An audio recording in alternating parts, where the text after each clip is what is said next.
Bismillah. Assalamualaikum warahmatullahi wabarakatuh. Di tarian ini ada beberapa kunci ajarannya Rumi. Ya kalian lihat kemarin di masjid juga ada. Itu ada rumusnya. Mungkin kalian lihat dengan semakin muter semakin cepat, semakin lemah semakin cepat. Ada yang tanya kok enggak pusing ya? Enggak. Ada rumusnya. Kalau pengen enggak pusing, yang pertama, waktu muter, kepalanya jangan ikut muter.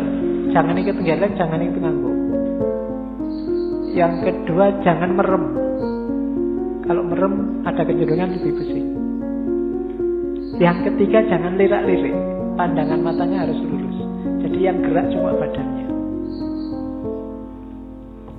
Posisi tangan itu penting. Tangan kanan menunjuk ke atas, tangan kiri ke bawah. Ini menjemput, menunggu hidayah dari Allah.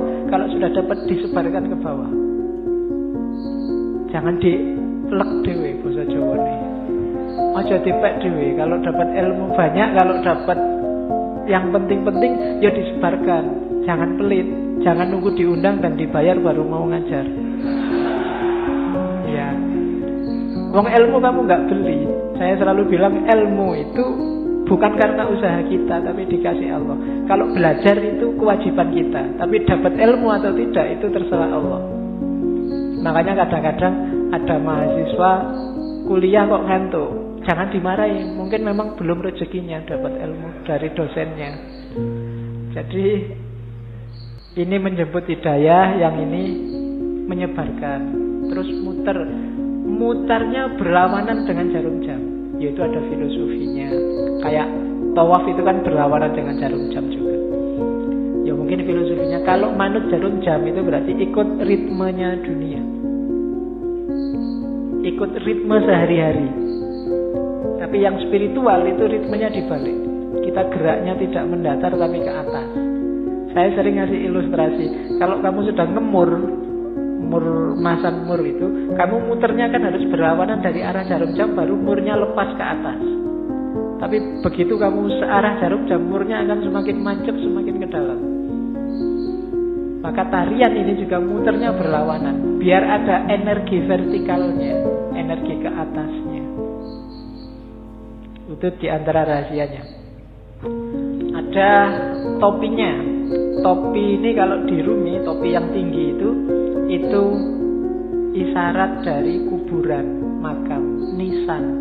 Maksudnya apa? Kuburan dari ego, kuburan dari nafsu, hasrat duniawi. Itu kan topi yang tidak keren sama sekali. Karena memang simbol dari nisan, simbol dari kuburan. Kamu jalan-jalan di mall pakai itu mesti dilihat banyak orang. Tidak keren. Karena memang simbolnya bukan simbol untuk keren-kerenan. Dia simbol dari ego.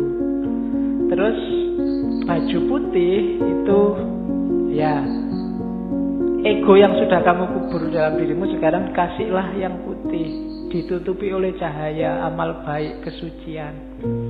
Nanti kalau pertunjukan biasanya ada fase ketika yang di tengah pakai jubah hitam, jubah hitamnya dibuang.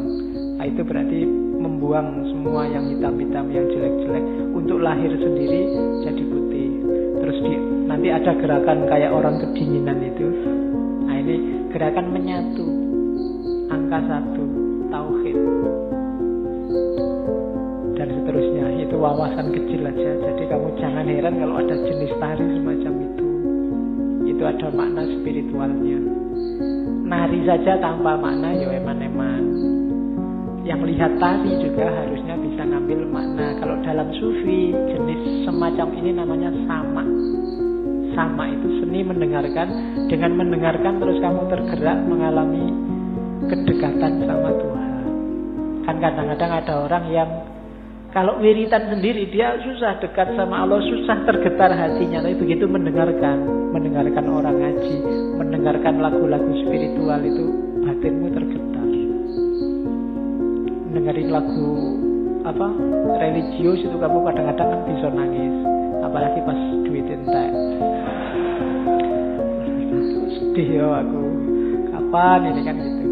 Nah, itu. Tapi kalau wiritan sendiri enggak, kan ada yang gitu. Maka teknik mendekat ke Allah itu sufi macam-macam. Kalau di torekotnya Rumi ini pakai tarian sama namanya. Karena ada musiknya nanti kan. Dan musik itu yang bikin ekstase lebih cepat. Oke, itu Whirling Dervish namanya.